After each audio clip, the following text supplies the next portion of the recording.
खेत से खलिहान तक, खेल के मैदान तक, हर मुद्दे पर होगी बात। देश और दुनिया की बड़ी खबरों के लिए बने रहिए।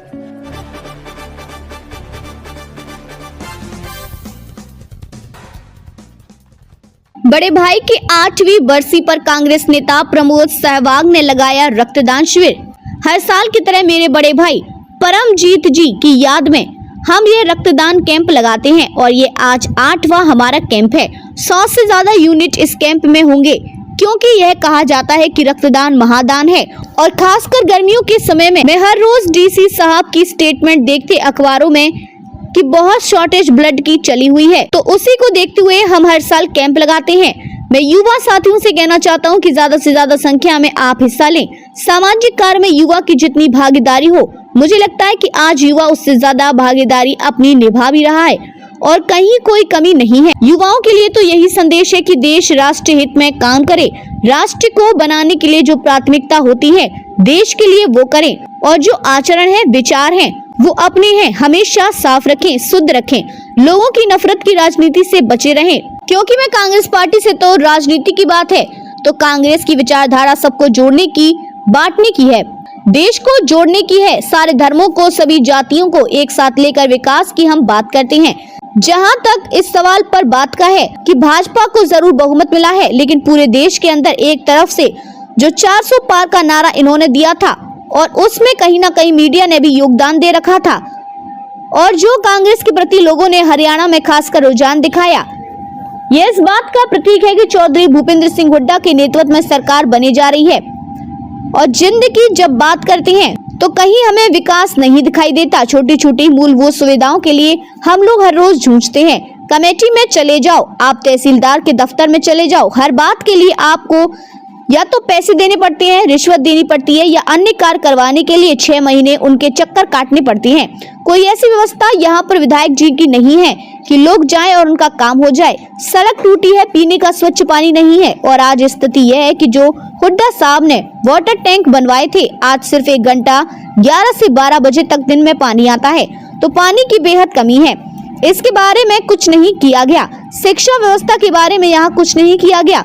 बहुत सारी ऐसी कॉलोनियां हैं, जब हम जाते हैं तो ये लोग कहते हैं कि सरकारी स्कूल हमारे यहाँ होना चाहिए, लेकिन व्यवस्था नहीं कर पाए।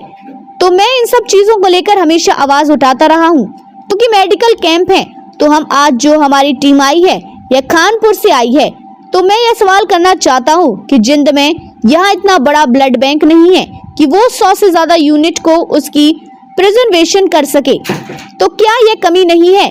और 4 साल से एक पार्टी के विधायक हैं, तो ये कमी पूरी नहीं कर पाए। डॉक्टर वो नहीं ला पाए, स्टाफ वो नहीं ला पाए, मशीनें आई तो पूरा ढंडोरा पीटा है, लेकिन जब उनको चालू ही नहीं किया गया तो मशीनें लाने का क्या फायदा था?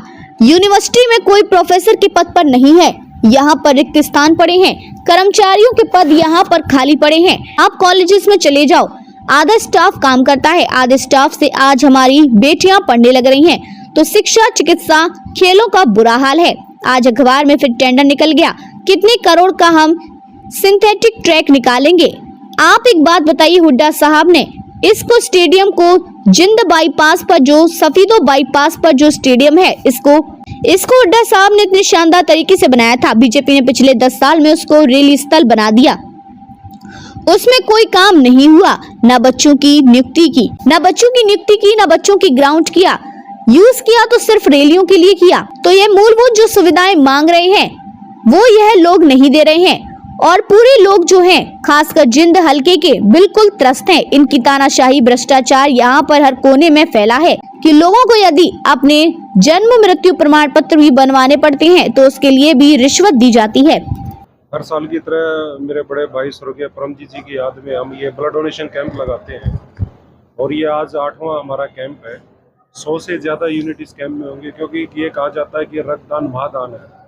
और ख़ासकर गर्मियों के समय में मैं हर रोज़ डीसी साहब की स्टेटमेंट देखते अखबारों में कि बहुत शॉर्टेज ब्लड की चली हुई है, तो उसी को देखते हुए हम हर साल ये कैंप लगाते हैं। और मैं युवा साथियों से कहना चाहता हूँ कि ज़्यादा से ज़्यादा संख्या में आप बढ़ चढ़ कर हिस्सा लें, क्योंकि समाज कार्य में युवा की जितनी भागीदारी है, मुझे लगता है कि आज युवा उससे ज़्यादा भागीदारी अपनी निभा भी रहा है, कर्तव्य भी निभा रहा है और कहीं कोई कमी नहीं है। युवाओं के लिए क्या संदेश है? युवाओं के लिए तो यही संदेश है कि देश राष्ट्र हित में काम करे, राष्ट्र को बनाने के लिए जो प्राथमिकताएं होती हैं देश के लिए वो करे, और जो आचरण है, विचार है, वो अपने जो है हमेशा साफ रखे, शुद्ध रखे, लोगों के नफरत की राजनीति से बचे रहे।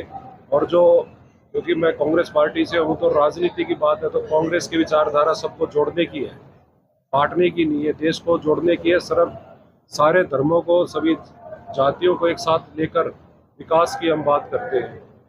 जहाँ तक हमें सवाल इस बात का है कि भाजपा को जरूर बहुमत मिला है, लेकिन पूरे देश के अंदर एक तरह से जो 400 पार का नारा इन्होंने दिया था, और उसमें कहीं ना कहीं मीडिया ने भी योगदान दे रखा था, और जो कांग्रेस के प्रति लोगों ने हरियाणा में खासकर रुझान दिखाया है, ये इस बात का प्रतीक है कि चौधरी भूपेंद्र सिंह हुड्डा जी के नेतृत्व में सरकार बनने जा रही है। और जींद की जब बात करते हैं तो कहीं हमें विकास नहीं दिखाई देता। छोटी छोटी मूलभूत सुविधाओं के लिए हम लोग हर रोज लड़ते हैं, जूझते हैं। कमेटी में चले जाओ, आप तहसीलदार के दफ्तर में चले जाओ, हर बात के लिए आपको या तो पैसे देने पड़ते हैं, रिश्वत देनी पड़ती है, या अपने कार्य करवाने के लिए फिर 6-6 महीने उनके चक्कर काटने पड़ते हैं। कोई ऐसी व्यवस्था यहाँ पर विधायक जी ने नहीं की कि लोग जाएं और उनका काम हो जाए। सड़कें टूटी है, पीने का स्वच्छ पानी नहीं है। और आज स्थिति ये है कि जो हुड्डा साहब ने वाटर टैंक बनवाए थे, आज सिर्फ 1 घंटा 11 से 12 बजे दिन में पानी आता है। तो पानी की बेहद कमी है, इसके बारे में कुछ नहीं किया गया। शिक्षा व्यवस्था के बारे में यहाँ कुछ नहीं किया गया। बहुत सारी ऐसी कॉलोनियाँ हैं, जब हम जाते हैं तो लोग ये कहते हैं कि सरकारी स्कूल हमारे यहाँ भी होना चाहिए, लेकिन व्यवस्था नहीं कर पाए। तो मैं इन सब चीज़ों को लेकर हमेशा आवाज़ उठाता रहा हूँ, क्योंकि ये मेडिकल कैंप है। तो हम आज जो हमारी टीम आई है, ये खानपुर से आई है। तो मैं ये सवाल करना चाहता हूँ कि जींद में यहाँ इतना बड़ा ब्लड बैंक नहीं है कि वो 100 से ज़्यादा यूनिट को उसके रेफरिजरेशन कर सके। तो क्या ये कमी नहीं है? और 4 साल से एक पार्टी के विधायक हैं, तो ये कमी पूरी नहीं कर पाए। डॉक्टर वो नहीं ले पाए, स्टाफ वो नहीं ले पाए। मशीनें आ गई, मशीनें आई तो पूरा ढिंडोरा पीटा, लेकिन जब उनको चालू ही नहीं किया गया तो मशीनें लाने का क्या फ़ायदा था? जनरेटर था यहाँ जो हॉस्पिटल में आप देखते हो, 400 kV का जनरेटर जो है वो आज पूरे हॉस्पिटल में चलता है। उसको भी विद साहब जब स्वास्थ्य मंत्री थे तो उन्होंने अम्बाड़ा बुला लिया था। वो तो हमने लटकी क्रेन पे उसको यहाँ फोर्सफुली उतरवा के उसको चालू कराया, नहीं तो विधायक जी के भरोसे रहते तो जनरेटर भी अस्पताल में नहीं होता। तो भारी कमी चिकित्सा शिक्षा को लेके यूनिवर्सिटी में कोई प्रोफेसर के पद यहाँ पर रिक्त पड़े हैं, कर्मचारियों को यहाँ पर खाली पड़े हैं। आप कॉलेजेस में चले जाओ, आधा स्टाफ काम करता है, आधे स्टाफ से आज हमारी बेटियां पढ़ने लग रही हैं। तो शिक्षा, चिकित्सा, खेलों की बुरा हाल है। आज अखबार में फिर टेंडर निकल गया, कितने करोड़ का हम सिंथेटिक ट्रैक निकालेंगे। आप एक बात बताइए, हुड्डा साहब ने इसको स्टेडियम को जींद बाईपास पर जो सफेदो बाईपास पर जो स्टेडियम है, इसको हुड्डा साहब ने इतने शानदार तरीके से बनाया था। बीजेपी ने पिछले 10 साल में उसको रैली स्थल बना दिया, उसमें कोई काम नहीं हुआ। ना आप कोचों की नियुक्ति की, ना बच्चों के लिए ग्राउंड किया, यूज किया तो सिर्फ रैलियों के लिए किया। तो ये मूलभूत जो सुविधाएं हम मांग रहे हैं वो ये लोग नहीं दे पा रहे। और पूरे लोग जो हैं, खासकर जींद हल्के के, बिल्कुल त्रस्त हैं। इतनी तानाशाही, भ्रष्टाचार यहाँ पर हर कोने में फैला है कि लोगों को यदि अपने जन्म मृत्यु प्रमाण पत्र भी बनवाने पड़ते हैं तो उसके लिए भी रिश्वत दी जाती है।